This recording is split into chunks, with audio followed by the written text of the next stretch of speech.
Hello friends, সবাই কেমন আছো? আশা করি সবাই ভালো আছো, সুস্থ আছো।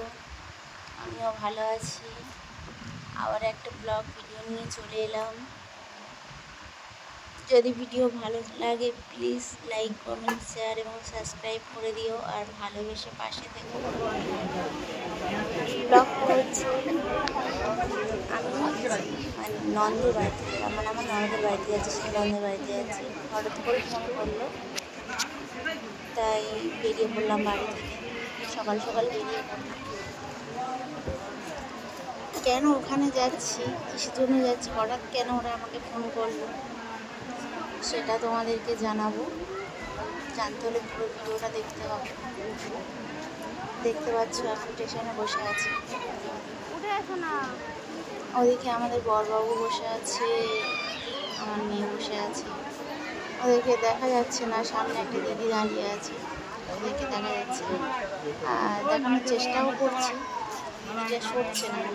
আমি আবার ডাকলাম আমার বড়বাবুকে কতবার, যে এই যে উঠে এসো।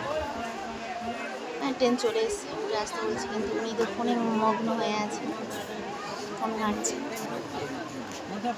এবার দেখতে পাবো ওই যে কালো জামা পরে, আর ওটাই হচ্ছে আমার বড়।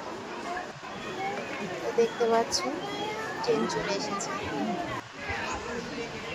তো আমরা এবার বেরিয়ে পড়ব। দেখতে থাকো পুরো ভিডিওটা, কেউ স্কিপ করবে না। দেখতে পাচ্ছ কত লোক। প্রথম ভেবেছিলাম যে না ট্রেন হবে, কারণ যতবার ডাক্তারখানায় গিয়েছি, মানে নন্দের বাড়িতে গিয়েছি, হয়ে গেছে। আজকেও ভেবেছিলাম যে অসুস্থ হয়ে যাবো, মানে সকাল থেকে কিছু খাওয়া নেই, বাড়ি থেকে বেরিয়েছি, ভেবেছি অসুস্থ হয়ে যাবে। বাচ্চা মেয়েটাও আছে, আর আমার টেকার বলো, ট্রেন বলো, মানে কোনোটাইতে ও স্যুট করে না, উঠলেই বমি করবে। আর তারপরে লেডিস স্পেশালে উঠেছি, ওর বাবা জেমসে গেছে। চিন্তাও হচ্ছিল যে কী করবো মেয়েটাকে নিয়ে, মেয়েটা যদি বমি করে, এই ভাবছিলাম। আর দেখতে পাচ্ছি এদিকে যাচ্ছি, আমার এদিকে চিন্তাও হচ্ছে যে মেয়েটাকে নিয়ে কী করবো। সত্যি সত্যি মেয়েটা অসুস্থ হয়ে গেছে।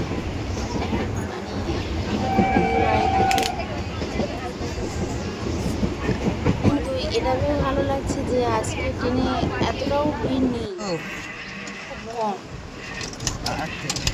এ দেখতে পাচ্ছ ট্রেন থেকে নেমে গেছি, এখন রিক্সায় যাচ্ছি। পাশে ভাগনা বসে আছে, আমার মেয়েও বসে আছে।